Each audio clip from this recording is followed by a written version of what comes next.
Good morning, shit biscuits.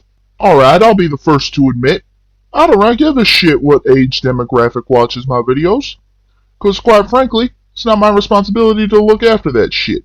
But to keep the communism of YouTube off my back, I will go ahead and say that if you are under the age of 18, I would not advise you watch these videos, cause these tend to get violent and have a lot of cussing.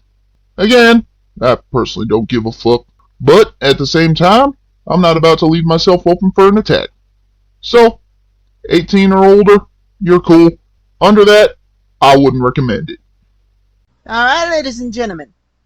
Godzilla King of the Monsters from 2019.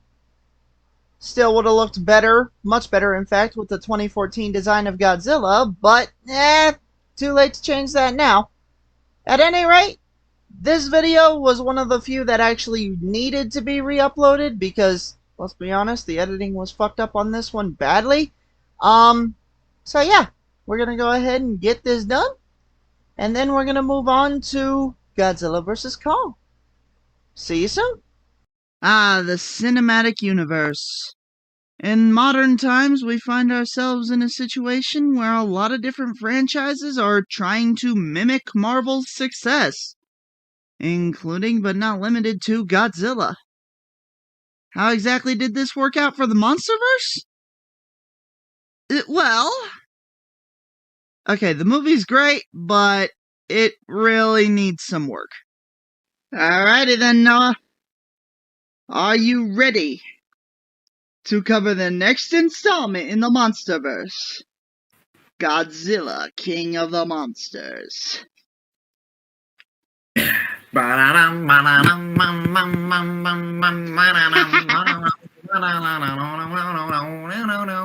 Well, someone's excited, I see. Granted, this movie did actually feature a song by Blue Oyster Cult and just revamped it. Yeah, which was actually pretty damn cool to see at the end of the film. For the purpose of grimace and a terrible sound, you bring anyways, let's continue. Yeah. So, quick background of this film. We didn't actually mention the director of the last film, but too late now. Alright, so yeah, the director of this film is Michael Dougherty, and, well, unfortunately, Michael Dougherty, he's not the best director, as is very obvious in this movie, but at the same time, he didn't do a bad job. Yeah, bro. Seeing as how this is the next installment of the Monsterverse, obviously everyone who watched this movie was expecting, a continuation from the last one, which is exactly what we got. And once we get to the controversy section, we will cover exactly why I think this movie, may not have been the best idea, but, and we'll cover that in more detail when we do our Monsterverse / Reiwa era, recap. But yeah, bro, do you want to list the cast, or do you want me to? Alright, so for the cast, we have Kyle, get the fuck out of my Godzilla movie, Chandler, as Dr. Mark Russell. Seriously, why the hell is this loser even here? Then we have Vera Farming as Dr. Vera Farmiga as Dr. Emma Russell. We have Millie Bobby Brown as Madison Russell. Kick ass, by the way. We have Bradley Whitford as Dr. Rick Stanton. Sally Hawkins as Dr. Vivian Graham, who is dealt a very, very bad blow in this film. We have Charles Dance as Alan Jonah. Good God, this man needs to be in more Godzilla movies. We have Thomas Middleditch as Sam Coleman. We have Aisha Hines as Colonial Diane Foster. O'Shea Jackson, second best role in the film, as Jackson Barnes. We have David Strathairn, reprising his role from the last film as Admiral William Stenz. We have Ken Watanabe as Ishiro Serizawa. We have Zihang Ziyi as Dr. Lian Chen and Dr. Ling. And yeah, that's basically the skinny of the people in this film. Alright, Noah, so since you're in a little bit of a rush, I'm gonna go ahead and do this for you. I'm gonna read the background of this film, not the background, but the main rundown, and then I'm just gonna let you take it away and say whatever you want to about the monster action and shit. And yeah, I might do the same thing with the, Godzilla vs. Kong, movie. Alright. So yeah. Yeah, let's go ahead and, check this out. After the events of Godzilla 2014, the world is terrified knowing that monsters are real and have been since before humans even existed, basically. There are two different sides to the now new controversy. We have the governments of the world who want to kill the monsters and, well, basically exterminate them all, while Monarch has named the monsters Titans and want to allow them to live, arguing that some are here to protect the world and not destroy it. One could say some are benevolent. However, while all this is going on, a scientist by the name of Dr. Emma Russell and her daughter, Madison Russell, are quote-unquote kidnapped by eco-terrorist Alan Jonah. Basically the dude who wants the entirety of the world to be given back to nature and wants all humanity to die. So obviously, as these two are rather important to the Monarch agency, Monarch must mobilize to find and save before Alan Jonah can use Emma's device designed to speak with Titans called the Orca to cause chaos across the world. This, however, fails, and, well, yeah, they actually end up awakening the most deadly monster that they've ever seen. A monster from beyond the stars that's only ambition is pure destruction and death. The Golden Devil, King Ghidorah, otherwise known as Monster Zero. Cue roar. What? Cue a roar, because why not? Yes, indeed.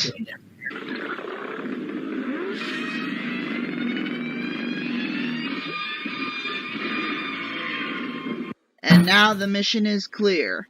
Godzilla and our protagonist must find a way to defeat and kill Ghidorah before he uses his immense power and his influence over the other Titans to destroy the planet. Will they be able to do it? Or will the planet Earth suffer and die? Find out. Maybe later, I don't know. Alright, Noah. Yeah, go ahead and take it away. Anyways. Yeah. Ghidorah. Fucking amazing. The design, splendid. My second favorite design of Ghidorah overall. Oh, which is your first? Showa. Oh, yeah, okay, that makes sense. My bad. Continue. But yeah, I love the fact that they were actually able to get Ghidorah in the Monsterverse. Only downside, they might have used them a bit too early. That's an understatement. But what you could say in this movie, it's basically like, well, not an all Monster Royale, but basically just an all Monster Awakening, because Monsterverse does introduce quite a few new kaiju. I'll only name some of them, although they're probably going to be all of them and King of the Monsters, but whatever. Then we got Methuselah, which is a giant mountain kaiju. Behemoth, a fucking mammoth, if one could say. Zilla, a giant, forgot, what is she? She's a giant crab with squid features on her face. Ah, okay, so off-brand Cthulhu, gotcha. And then we have another female Muto, but this time it's the Queen Muto. But I've seen many people like to call her Barba. Like to call her what? Barbara. Barbara? Yeah. Why did they get? You know what? I'm not gonna question it, considering the nickname of Ghidorah's left head. But yeah, and then we have some returning kaiju from the old Toho Goji franchise. We have Rodan with a brand new, awesome looking design. Motherfucker has fire coming out of him, which, yeah. Yeah, basically magma. Volcano. And then we have Mothra, which I'm still kind of thinking about design. Like, the design for Mothra, it looks great, yes. I just don't know whether I like it better than some other Mothra designs. Yeah. Well, honestly, bro, the Mothra design for this film, I feel as though they went more with the angle that I'm going to talk about a little bit later in the controversy section. Yeah, Mothra is basically treated like Godzilla's, queen, and that is, like, they Yeah, some people took it literal. Yeah, and they basically designed Mothra to be a weaker and less efficient version of Godzilla. So I feel like Mothra being the way she is in the film was by design. I mean, and that she does really have some sucks. perks of her own. What? She does have some. She does have some perks of her own. So. Yeah. She's basically like Goji's air support. Yeah, pretty much. Yeah. Shit. Like, don't underestimate the support, because the support could, in the end, change the battle, the outcome of it, as we actually saw in the movie. Indeed. Except, of course, Rodan kinda attacked Mothra after she started to come and help Godzilla. Granted, Rodan is really just following whoever is king, so... and at the time... Yeah, we're gonna talk about Ghidorah that because that possibly, pisses me off. in the end... Although, how would it go if King of the Monsters did actually have a 3-on-1 battle? Well, I don't really know. Ghidorah probably would have ended up killing Rodan, honestly. But, I mean, that's just the sad part, is that Rodan could have been portrayed so much better in this film. And as I did mention in 2014's review, this movie has some major flaws. First of all, let's start with the humans. The human aspect of this film is done very, very good. However, there's a detrimental flaw with the human action, and that is Emma Russell and Mark Russell. First of all, Mark Russell is the exact same issue I had with Chujo from Godzilla Tokyo SOS.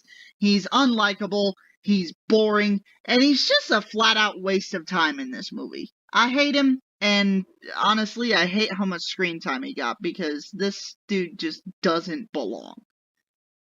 A sentence that could be said about him: don't like kaiju and movie. Okay, I like kaiju. Yeah. Yeah, no, seriously. Mark's whole freaking, Mark, to be fair, does have a story, and an arc in this film where he slowly grows to accept Godzilla as, not a monster, but more of a, animal, and all that shit. But at the same time, well, not only do they just flat out throw that shit out the window in the next movie, but on top of it, they don't really do it that well, because, yeah, Mark does get some of the more memorable lines in the movie, but he spends the whole film being such an unlikable prick. Not even necessarily prick, but just such an unlikable character. You don't want him to live. Like that freaking scene where Emma and Mark were standing across the bridge, and Mark was, staring at his wife. I was just sitting there hoping Ghidorah would kill Mark, because it would get rid of the most unlikable character in the movie. However, that never happened. And they decided in fact, to kill off another character instead. Yeah. Two of them. actually, that's one of the biggest issues with the film, so we'll cover that later. Second big issue with the human aspect, great value Thanos with a pair of tits. Why is Emma... Oh my god. Emma Russell, she's written fine and she does give an A+ performance here, but I am so goddamn sick and tired of the narrative that, oh, humans are destroying the planet. We need to do something about all this global warming and climate change. Yeah, It doesn't bullshit. help the Shut fact up. that this movie also came out around the time of Endgame and after Infinity War. Yep. Henceforth giving the nickname to Emma Russell of Great Value Thanos. With a pair of tits. I added the pair of tits part. But yeah. Yes, and I took it from you. Ha. Feel free to it, bro. However, that pales in comparison to the biggest mistake this film makes when it comes to the human aspect. The only two characters in this film, besides Jackson Barnes, freaking Madison Russell, and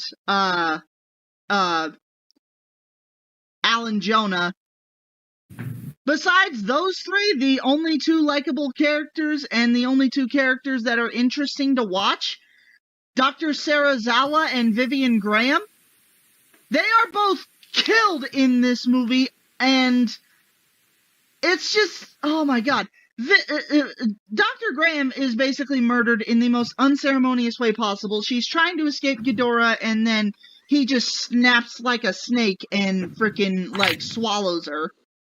I mean, granted, Ghidorah in this movie is a part like snake, one could say. Part snake? He's very much snake-like. And I'll cover that more in here in just a second. Rattlesnake motherfucker nasty. Yeah. But then there's also Dr. Sarazawa. Easily one of the best scenes in the movie. Keyword one of, or keywords one of. But one of the best scenes in the movie, when Godzilla is laying in his, in his home, and he's trying to recover so he can go fight Ghidorah again. And they have to revive Godzilla quicker than he can heal, otherwise, the whole world is gonna get killed. And Dr. Sarazawa, he takes a nuclear warhead into the home of Godzilla, sets it, and begins programming it programs it to blow up. And Dr. Sarazawa, he has a moment with Goji, and it's one of the more emotional scenes you'll see in a Godzilla film. Even if it doesn't make you cry, you do kind of feel some emotion when watching this scene. And then the nuke blows up, and Dr. Sarazawa dies. The second worst decision this movie made. Killing Dr. Sarazawa. Bullshit. Absolute bullshit. And, bro, whoever decided to kill Dr. Sarazawa in this film, you're a piece of shit, and you should be very ashamed of yourselves, because Dr. Sarazawa was one of the highlights of the 2014 film. He was one of the highlights of this film, and then in the next film, he's replaced with his son, who's basically treated like shit throughout the whole film, and, he is basically killed as unceremoniously as Dr. Graham is in this movie. At least one could say that Sarazawa was able to do a thing that very, very few humans have been able to do across the entire Godzilla franchise. Touch Godzilla. Yep.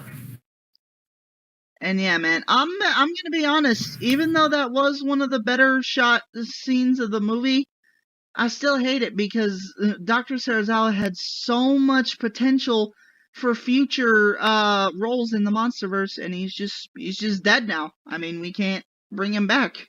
And with all that being said, man, I mean, the human aspect is decent, but there are just some things that kill it for me, and I can't, escape that. But then, we get to the monster action. Oh boy. Does CGI help? Yes, CGI. Once again, just like in 2014, all of the monster action in this film is portrayed with CGI, no practical effects, no nothing. And that does somewhat work, but also I would like to see practical effects used more in these movies, even though that's probably not going to happen. First of all, Godzilla King of the Monsters monster action, the way it's used in this film, like, we do get to see some epic kaiju battles, but the human action gets in the way of that, because for all the good monster action we see, a good chunk of it, I'm tempted to say half of the monster action, is shot in the background while the humans are in the foreground doing useless shit. Except for trying to find Madison Russell. That was a good part of the film. But, I mean, I still would have preferred if we would have just seen the monster action and had brief little cuts into that little search. And actually, freaking Mr. Jackson, he delivers my favorite line throughout the whole film during this. I can't blame that kid. If I had these two for parents, I'd run away from home too. What did you just say? If I had the two of you for parents, I'd run away from home too. Yep, fuck both of you, Emma and Mark Russell. Thank you, Jackson boy. You're a gentleman and a scholar. And yeah, like, this is just sad, because, I mean, the monsters we see in the film and the fight scenes we get are really good, but they're intertwined almost intimately with the human action, which not only pisses me off, but it takes away from the impact of the fight.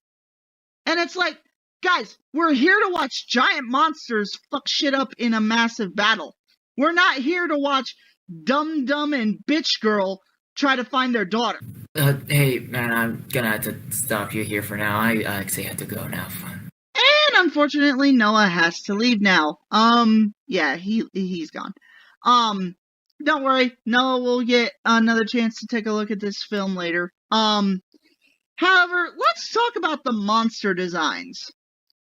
First of all, let's talk about Mothra. Mothra, despite being the smallest out of the kaiju, is actually one of the more interesting designs. She looks like a cross between a praying mantis and a freaking moth/wasp. And her wings are absolutely huge compared to her body. Like, she looks... Obviously, I'm not going back on my word, because I do still think that the Mothra design used in 2003 and 2004 is the best, but this is easily second or third best.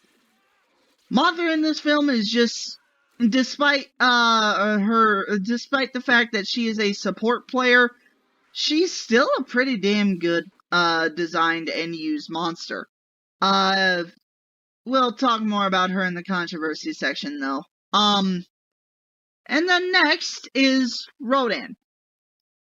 Good God, Rodan is the second best redesigned kaiju in this film, second only to Ghidorah.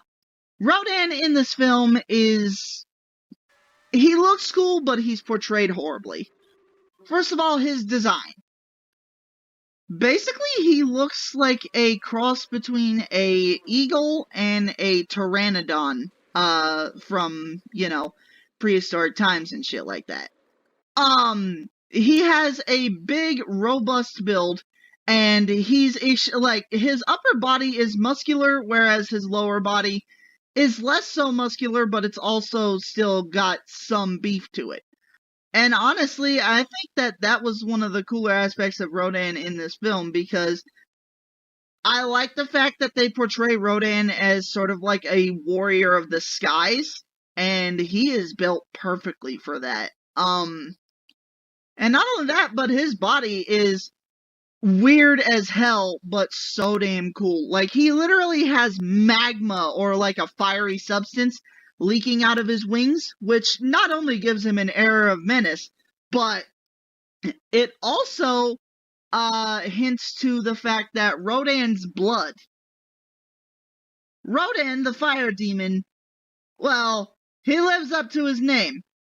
As we see in the scene where Mothra stabs him in the shoulder, it seems as though Rodan's blood is actual legitimate magma. That is not the case. However, I could understand where someone would get confused. No, Rodan's blood is basically a substance that is so hot that when it comes into contact with the air, it cauterizes it instantly. Which not only helps Rodan helps Rodan feel less pain when he's injured like that. He still feels a great amount, but not nearly as much as he would in normal circumstances. But it also helps him regenerate and get back into the fight quicker. Which, that basically means this Rodan is the first official Rodan to have a healing factor. Unfortunately, though, he doesn't really have any special powers except debatably shooting fireballs out of his mouth. And that's a real shame because, yeah, he would have been cool if he had his uranium beam from the Godzilla vs. Mechagodzilla 1993 film. However, the way Rodan is portrayed in this film, god damn it, after all the good shit I said about you, straight up, ladies and gentlemen, Rodan's portrayal in this film, if you're a massive Rodan fan like I am, it's gonna piss you off. Rodan, essentially, is such a pussy in this movie that the second he gets his ass kicked by Ghidorah, he basically submits like a little punk. He bows before Ghidorah, and at the end of the movie, when Godzilla's defeated Ghidorah, well, he bows before Godzilla. I'm sorry, excuse you?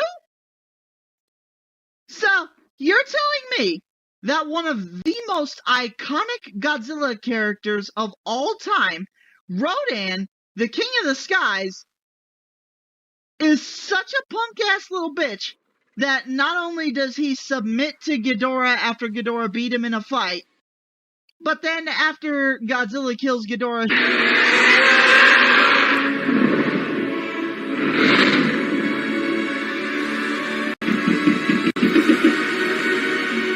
did these guys even watch the original Rodan film and the original Ghidorah the Three-Headed Monster movie? Because I feel like they didn't. Because, no, straight up, that's not Rodan's personality. Rodan is the kind of guy who will only show you respect like that if you have been good friends with him for decades. And in this movie, it wasn't even implied that Godzilla and Rodan knew each other for very long. So how the hell is Rodan going to submit to not only the dude who kicked his ass, who he should be wanting to fight back against, but also Godzilla? There is absolutely no way that Rodan should have bowed before either of these guys, and a much better way to end Rodan's screen time in this film would have been if Rodan were to see all the other monsters bowing before Godzilla, and then he just simply lifted up into the sky and took off. Granted, that probably would have pissed off Godzilla, but at the same time, it would have been more true to Rodan's character. And besides, what's Godzilla gonna do? He's tired out after fighting Ghidorah for a bit. And that brings us to Godzilla. I'm gonna be real honest with you guys, and I'm gonna cover this more in the controversy section, but I really don't like Godzilla's redesign. It's not bad, but I just liked the 2014 design better. I really did. The 2014 Godzilla design is unique, interesting, and overall just a joy to behold. And 2019 takes the 2014 design, throws it in a blender with a few traits from the classic Godzillas, and calls it a day. So original, great work, people. Great, oh my god, the effort is amazing. Honestly, I really, they do give an explanation as to why he looks like this in the comics, Godzilla Aftershock, but at the same time, I just really wish that they would have kept the 2014 design and maybe, like, made him look a little bulkier than he was in that movie. And then he would have looked perfect. But no, they just decided, like, this is a literal quote, though.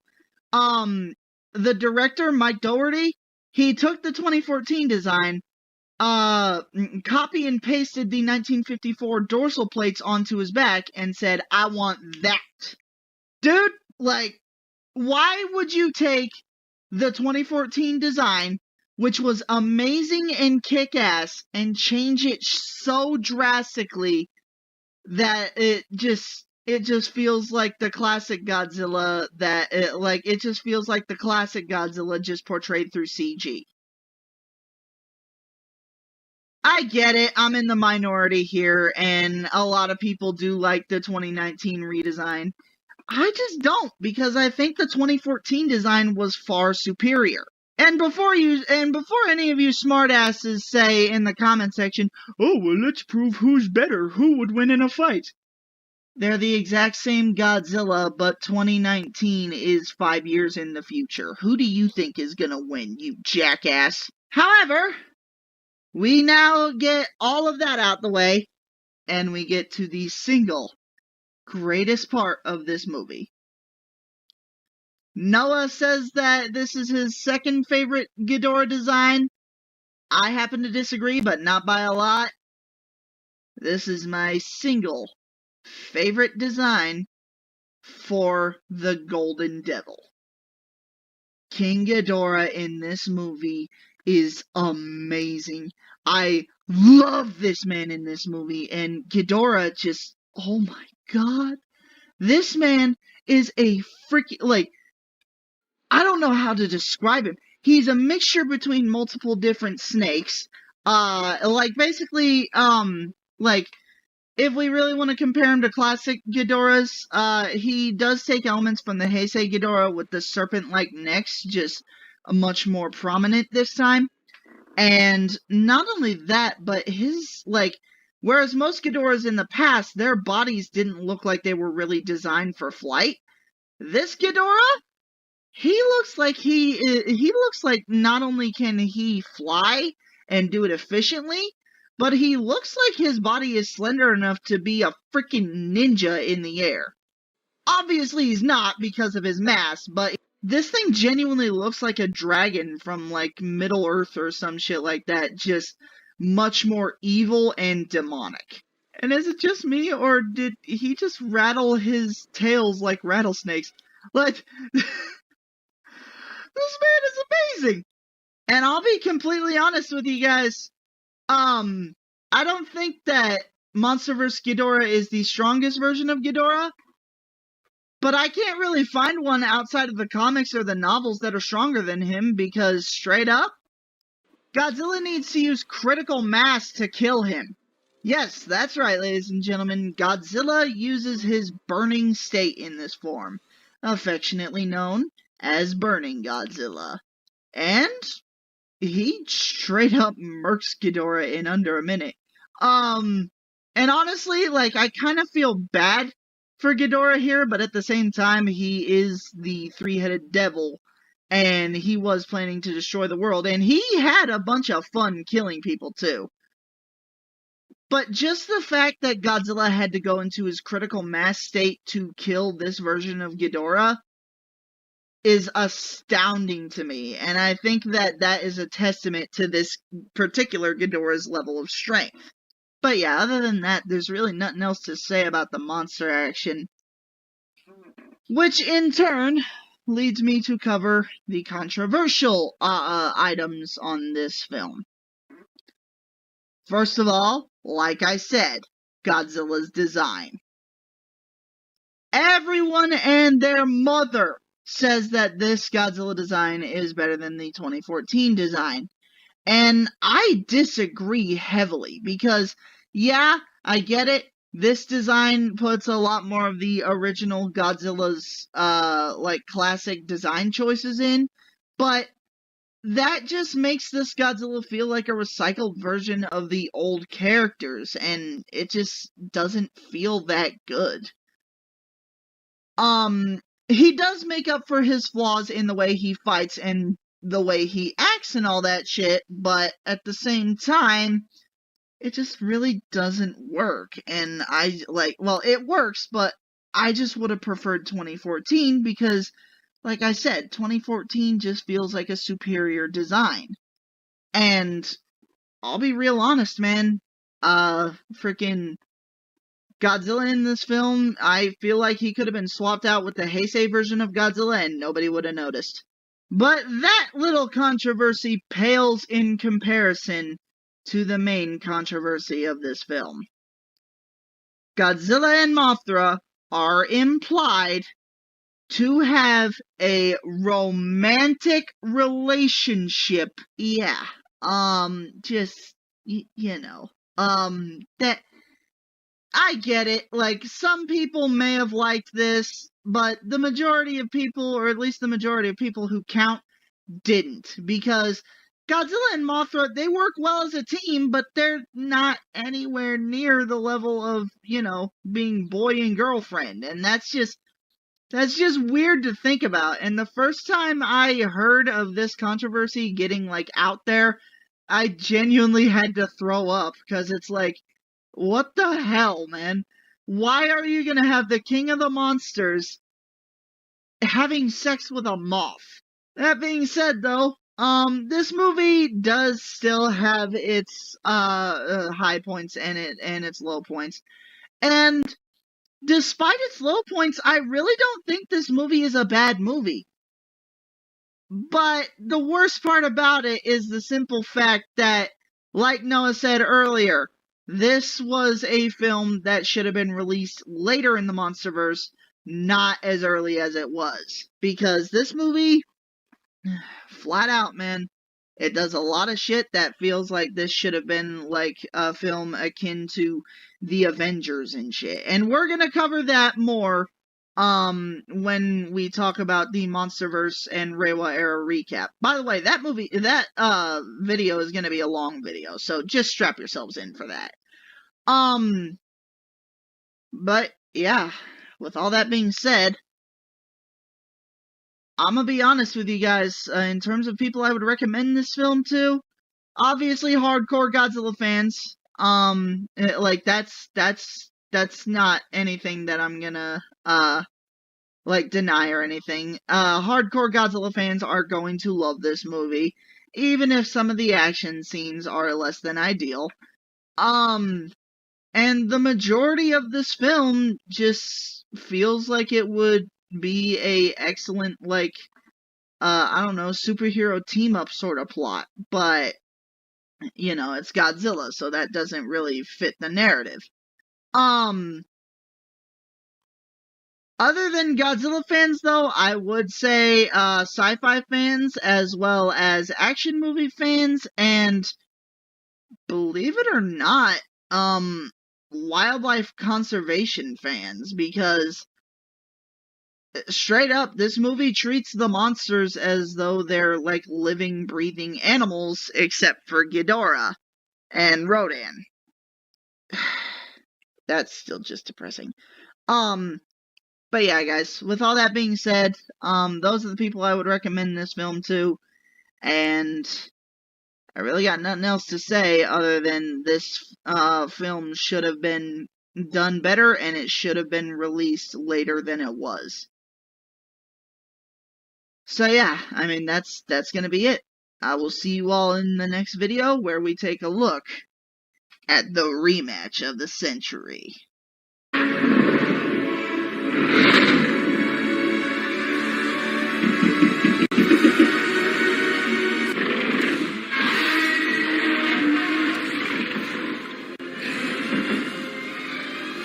Hello again, ladies and gentlemen.